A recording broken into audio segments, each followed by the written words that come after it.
இன்றைய ஊர் பஞ்சாயத்து நிகழ்ச்சியில் கோவை நகரில் குறிப்பாக கவுண்டம்பாளையம் கிரி நகர் 3வது தெருவில் மரக்கிளைகள் மின் கம்பிகளில் அதிகமாக சாய்ந்து கிடக்கின்றன.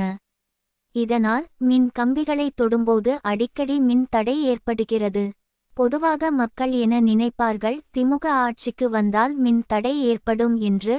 இதை பயன்படுத்தி எதிர்க்கட்சிக்காரர்கள் மக்களிடம் பிரச்சாரத்தை ஏற்படுத்துகிறார்கள்.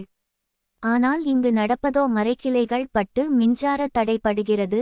இதை வார்டு கவுன்சிலர் மாலதி மற்றும் சாயபாபா காலனி மின்சார அலுவலக உதவி பொறியாளரிடம் பலமுறை புகார் அளித்தும் எந்த நடவடிக்கையும் எடுக்கப்படவில்லை.